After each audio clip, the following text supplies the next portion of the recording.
लंबोदरम परम सुंदरमेकदंतम रक्तांबरम त्रिनयनम परमं पवित्रम भोज्वलकान्तिकान्तं विघ्नेश्वरं सकलविघ्नहरं नमामि। नमः परमहंस स्वादितचरणकमलचिन्मकरन्दाय भक्तजनमानसनिवासाय श्रीरामचन्द्राय कृष्णत्वदीयपदपङ्कजपञ्जरान्ते अतैव मे विशतु मानसराजहंसः प्राणप्रयाणसमये कफवातपित्तैः कण्ठावरोधनविधौ स्मरणं कुतस्ते ध्याये नित्यं महेशं रजतगिरिनिभं चारुचन्द्रावतंसं रत्नाकल्पोज्ज्वलाङ्गं परस्मृगवरा भीतिहस्तं प्रसन्नं पद्मासीनं समन्तास्तुतममरगणैर्व्राघ्रकृत्तिं वसानं विश्वाद्यं विश्वबीजं निखिलभयहरं पञ्चवक्त्रं त्रिनेत्रं करचरणकृतं वा कायजं कर्मजं वा श्रवणनयनजं वा मानसं वापराधं विहितमविहितं वा सर्वमेतत्क्षमस्व। जय जय करुणाब्धे श्रीमहादेव शम्भो। श्रीलक्ष्मीनाथ समारम्भां नाथयामुनिमध्यमाम् अस्मदाचार्यपर्यन्ताम् वन्दे श्रीगुरुपरम्पराम्। अञ्जनानन्दनं वीरं जानकीशोकनाशनं कपीशमक्षहन्तारं वन्दे लङ्काभयङ्करं। भक्तिभक्त भगवन्त गुरु चतुर्नाम नवभूयेक इनके पद बंदन किए नासत विघ्न लेख। बोले शाम सदाशिव भगवान की जय। पावन शिव महापुराण की जय।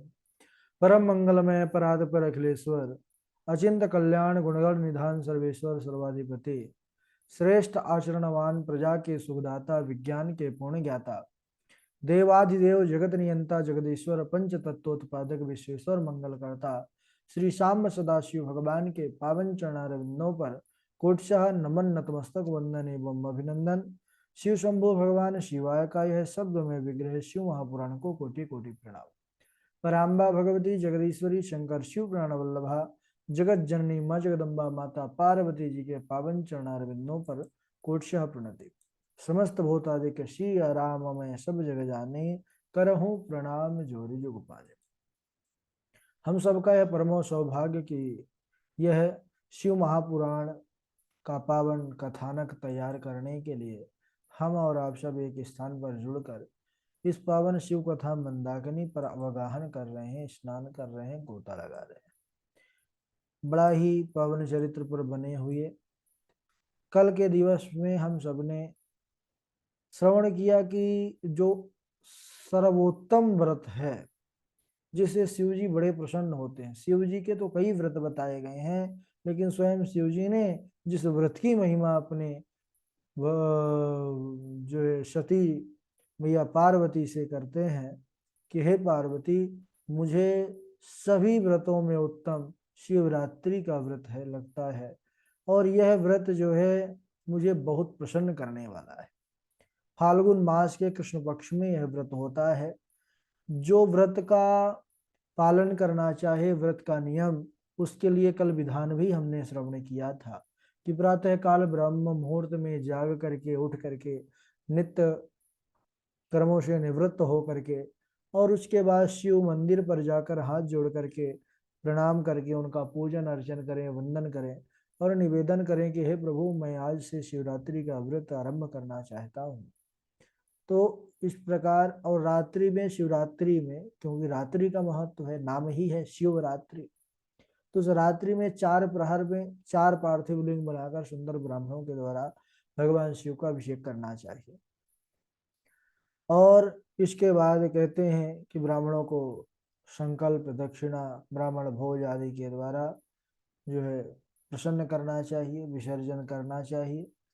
और कहते हैं भगवान विष्णु से इस व्रत की महिमा करते हैं सदाशिव कि व्रतस्य करुणानूनम शिवोऽहं सर्वदुःखः दद्मि भुक्तिं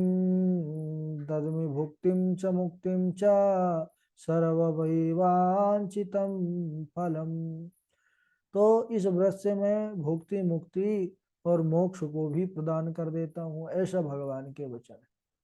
उद्यापन का जो विधान है वह ब्राह्मणों का वर्णन करना चाहिए और उनके आदेशानुसार ही हमको इस पावन व्रत का उद्यापन, बोले कम से कम 14 वर्ष तक रहने का विधान है।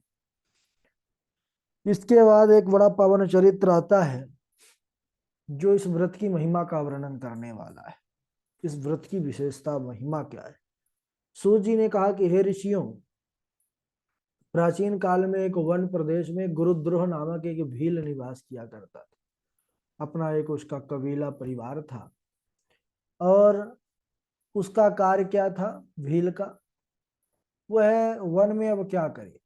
भील वैसे भी उसका यह परंपरा ही थी, तो यह पशुओं को मार करके भक्षण करते थे, उसी से अपना पेट भरते थे। यही नित्य का कर्म था, पशुओं का जीवों को मार करके और उनका भक्षण करना, चोरी करना, यही सब कार्य था। इस प्रकार करते करते एक दिन शिवरात्रि का पावन दिन आया। उस दिन उसके घर पर कुछ खाने को ना था। माता पिता भूखे मर रहे थे। माता पिता ने कहा, पुत्र तुम्हारे रहते हम सब भूखे मर रहे हैं। गुरुद्रोह ने अपना धनुष बाण उठाया कि हे पिताजी, मैं जा रहा हूं और कुछ खाने की व्यवस्था करके आता हूं। और वह निकल गया। सुबह से शाम हो गई महाराज, कोई भी शिकार उसको ना मिला। फिरता रहा, स्वयं भी भूखा प्यासा जो है व्याकुल होकर के। अब उसने शाम को विचार किया कि अब घर लौट रहा हूं, किस मुंह से मैं जवाब दूंगा कि मैं कुछ लाया नहीं, तो मैं घर ही ना जाऊंगा जब तक कुछ मिलेगा नहीं। एक वृक्ष दिखा, बिल्व वृक्ष, तालाब के किनारे था। उसने विचार किया किसी बिल्व वृक्ष के ऊपर चढ़ जाता हूँ, छिप जाता हूँ पत्तों के ओट में, कोई जो है पशु आएगा जल पीने के लिए और मैं लाग लगा करके बैठा रहूंगा और वहीं से उसका वध कर दूंगा। धनुष बाण तो था ही साथ में। अब सज्जनों, इधर क्या हुआ कि वह शिकारी जो गुरुद्रोह था, उस भील ने क्या किया कि एक पात्र में जल लिया कि मैं अब ऊपर बार बार नीचे आऊंगा नहीं, अपने पीने की व्यवस्था, जल सुलभ था, तालाब में जल था, तो जल लेकर के वह पेड़, उसी बिल्व वृक्ष के पेड़ पर चढ़ गया। अब बिल्व वृक्ष के पेड़ पर चढ़ करके बैठ गया और तभी महाराज रात्रि के प्रथम पहर में एक मृगी आती है जल पीने के लिए। जैसे ही मृगी को देखा, मृग को बड़ा प्रसन्न हुआ। गुरुद्रोह तो यही चाहता ही था। उसने धनुष को उठाया और धनुष पर बाण को चढ़ाया, प्रत्यंचा को खींचा और वैसे ही बाण तो नुकीला होता है, बिल्व वृक्ष के कई पत्ते टूटे और उसके साथ जो जल था वह भी महाराज जब वह तैयार हुआ तो पात्र से 2-4 बूंद जल नीचे को गिरा और कुछ बेल के पत्ते टूट करके गिरे। यह होता है संयोग, इसको कहते हैं संयोग। यह परमात्मा की कृपा से ही मिलता है। अच्छा, उस गुरुद्रोह भील को पता नहीं था कि जिस वृक्ष में के ऊपर चढ़ा हूं मैं, उसी वृक्ष के नीचे शिवलिंग है, शिव जी की पिंडी थी। वह जल आकर के शिव जी के ऊपर चढ़ा और जल के बाद बिल वृक्ष से पत्ते जो गिरे थे, बिलपत्र, वह भी शिव जी के ही ऊपर जाकर चढ़ गए। अब उसका पूरा दिन का उपवास तो हो गया था, शिकार मिला नहीं था और रात्रि के प्रथम पहर पर जब यह हुआ तो शिव पूजन भी हो गया। शिव की पूजा के लिए बहुत बड़ा कोई यहाँ पर वो नहीं है। भगवान शिव कहते हैं कि जल और पत्र ही चढ़ा दो, मेरी पूजा हो गई। यही सबसे साधारण देवता है। तो पूजा भी हो गई, प्रथम पूजा का फल मिला। इत्येवं कुरु तस्तस्य जलम बिल्वदलानि चा। अब इस प्रकार जब पूजा हुई और उधर हिरणी ने कहा कि हे महाराज, यह आप क्या कर रहे हैं? गुरुद्रोहील ने कहा, हम तुमको मार रहे हैं जान से। क्यों महाराज? बोले माता पिता भूखे मर रहे हैं, इसलिए तुमको नहीं मारेंगे तो वो मर जाएंगे। तो हिरणी ने कहा कि अच्छा महाराज, अगर मेरे मांस से आपके परिवार की रक्षा हो रही है, मन मांसेन सुखम ते स्यादेह स्यानर्थकारिणः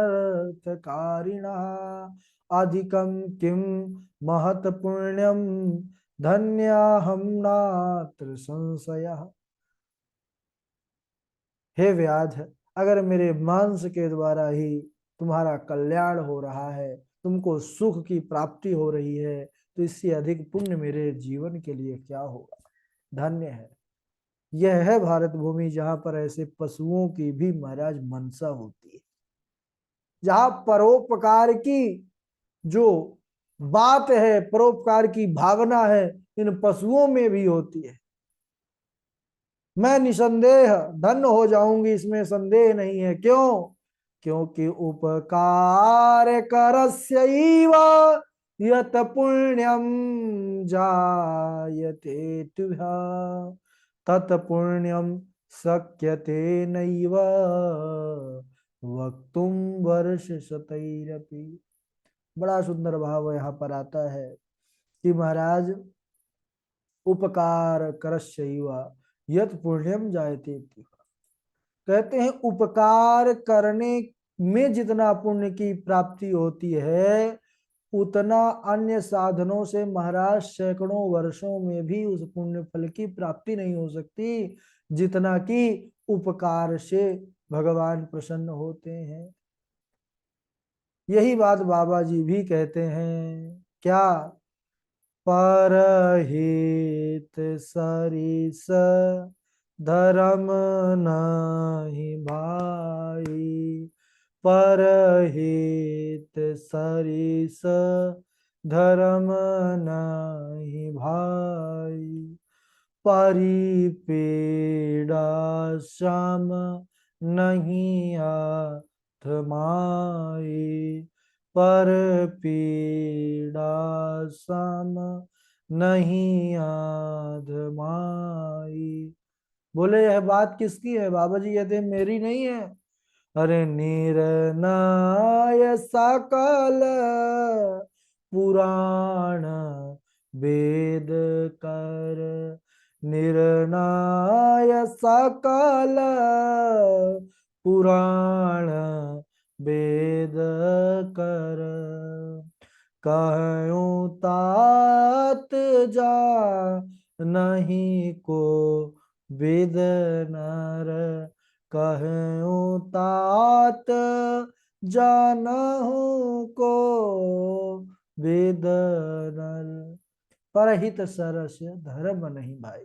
यानी दूसरों के हित के समान श्रेष्ठ कोई धर्म नहीं है, और दूसरों को पीड़ा दुख देने के समान कोई दूसरा अधर्म नहीं। निर्णय सकल पुराण वेद कर, यही समस्त वेद पुराणों का ही निर्णय है। तो वह कहती है कि अगर मेरे शरीर के द्वारा आपका उपकार हो रहा है तो मैं जरूर करूंगी। धन्य है वह, धन्य है वह हिरणी। उसने कहा लेकिन महाराज एक प्रार्थना है, कुछ देर रुक जाइए, मैं घर में जाकर अपने बच्चों को उनके उनके जो है जो व्यवस्था कर सके, पालन कर सके, मेरी एक बहन है उसके हवाले करके आती है। मेरा विश्वास करिए मैं लौट करके आ जाऊंगी। यदि मैं लौट करके ना आऊं तो मुझे वही पाप लगे जो पाप विश्वासघाती को लगता है, कृतघ्न को लगता है और शिवद्रोही को लगता है। देखिए 3 बात यहाँ पर उसने कहा है। विश्वासघाती बहुत बड़ा पाप है, जघन्य पापों में आता है, इसलिए कभी किसी के विश्वास को नहीं तोड़ना चाहिए। विश्वासघाती, कृतघ्न, जो कभी उपकार किसी का नहीं मानता, वह भी पापी की श्रेणी पर आता है। और फिर शिवद्रोही, और जो शिव से ही द्रोह करे तो फिर क्या कहना उसका, दुष्ट का। तो कहने लगे कि वही पाप मुझे मेरे जीवन में लग जाए अगर मैं अपने वचनों से पीछे हट जाऊं तो।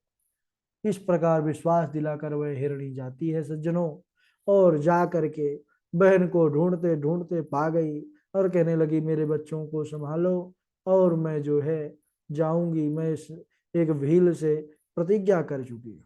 तभी तक इधर होता क्या है, वही मृगी बहन जो उसकी थी वह भी पीछे पीछे पहुंच गई वहां पर, और जैसे ही देखा दूसरा प्रहार शुरू हो गया था, उस भील ने पुनः जो है गुरुद्रोह ने धनुष बाण उठाया, फिर से पुनः जल और बिल के पत्र नीचे गिरे, दूसरे प्रहर का पूजन हो गया। उसने भी यही कहा कि महाराज मैं जाती हूँ, आ जाऊंगी, उसने भी जाने दिया। अब इधर तीसरा प्रहार शुरू हुआ। अब इस बार मृग आया, उन दोनों का जो पति था वह भी जल पीने आया, और वही महाराज पुनः धनुष बाण उठा करके जैसे ही चलाने को किया कि जल और बिल के पत्र जो है नीचे गिरते हैं, जिससे तृतीय प्रहर का पूजन हो गया उस गुरुद्रोह का। और उसने भी, मृग ने कहा कि हम माताओं के हवाले बच्चों को करके आते हैं और उसके बाद हम आ जाएंगे। तीनों प्रतिज्ञा करके गए सज्जनों, घर में सारे एक साथ मिले, उन्होंने कहा कि हमको जाना चाहिए।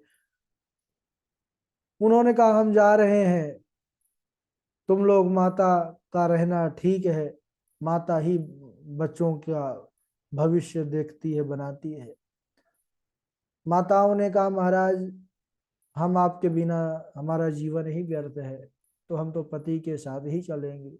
पत्नी पीछे पीछे पति के चल दिए। बच्चे ने कहा कि जब हमारे माता पिता ही नहीं रहेंगे तो फिर हम क्या करेंगे संसार में, हम भी मृत्यु को प्राप्त हो जाएंगे, चलो हम भी कहेंगे हमको भी वह मार डाले, हमारा भी शरीर अपने काम में ले ले।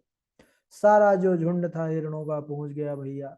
चौथा प्रहर शुरू हो चुका था। उस गुरुद्रोह ने देखा कि सब आ चुके हैं, और उसने धनुष बाण उठा करके जैसे ही चलाने को किया कि पुनः बिल्व के पत्र और जो जल था वह आकर के शिव पिंडी पर गिरे, या चतुर्थ प्रहर का पूजन हुआ।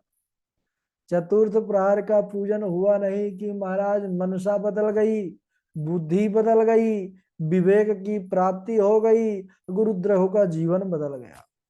शिवरात्रि का व्रत करना, चारों प्रहर की पूजा करना, ऐसी सद्बुद्धि आई कि वह विचार करने लग गया। क्या विचार करने लग गया, अभी बड़ी पावन कथा है, हम लोग अगले दिन श्रवण करेंगे। बोलिए सदाशिव भगवान की जय। बड़ा पावन हो। चलिए बारी बारी से श्लोक सुनाएंगे। सबसे पहले हमारे चमन लाल जी हैं, चमन लाल जी के बाद अवध बिहारी जी हैं, अवध बिहारी जी के बाद प्रियम जी हैं, प्रियम जी के बाद सुष्मिता त्रिपाठी जी हैं, फिर पावनी जी हैं, सुरेश चंद्र जी हैं, नंदकिशोर जी, इंदु जी हैं। चलिए स्वागत है आप सबका। प्रणाम गुरुजी। हाँ जी। श्रूयतां च ऋषि श्रेष्ठा हरीश्वर कथा शुभा यतः सुदर्शनं लब्धं विष्णुना शंकरात् पुरा इति श्रुत्वा वचो विष्णुर्देव देवो महेश्वरा ददौ तस्मै स्वकं चक्रं तेजो राशिं सुदर्शनम्। जी गुरुजी प्रणाम। राधे राधे। हाँ राधे राधे। प्रणाम गुरु जी। प्रणाम। श्रूयतां चारिषि श्रेष्ठा हरिरीश्वर कथा शुभा यथा सुदर्शनं लब्धं विष्णुना शंकरात् पुरा इति श्रुत्वा वचो विष्णुर्देव देवो महेश्वरा ददौ तस्मै स्वकं चक्रं तेजो राशिं सुदर्शनम्। प्रणाम गुरु। हाँ राधे राधे। राधे राधे गुरु जी। जी बोलिए।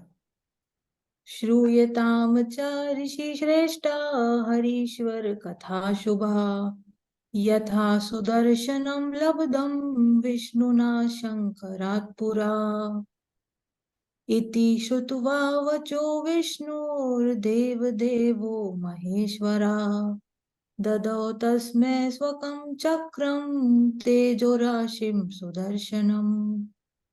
राधे राधे गुरु जी। जी सुष्मिता त्रिपाठी जी। जी राधे राधे गुरु जी। हाँ राधे राधे।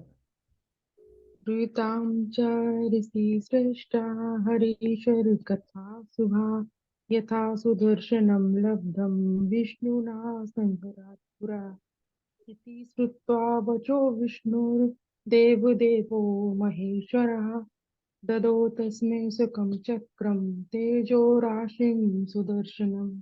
जी। ठीक है, और आगे सुनाए। राधे राधे गुरुजी। जी। श्रूयतां च ऋषि श्रेष्ठ हरीश्वर कथा शुभा यथा सुदर्शनं लब्धं विष्णुना शङ्करात् पुरः इति श्रुत्या वचो विष्णुर्देवदेवो महेश्वरः ददौ तस्मै स्वकं चक्रं तेजो राशि सुदर्शनम्। राधे राधे गुरुजी। राधे राधे गुरुजी। ये सुरेश शर्मा जी, राधे राधे। श्रूयतां च ऋषि श्रेष्ठ हरीश्वर कथा शुभ यथा सुदर्शनं लब्धं विष्णुना शङ्करात् पुरः इति श्रुत्वा वचो विष्णोर्देवदेवो महेश्वर ददौ तस्मै स्वकं चक्रं तेजो राशिं सुदर्शनम्।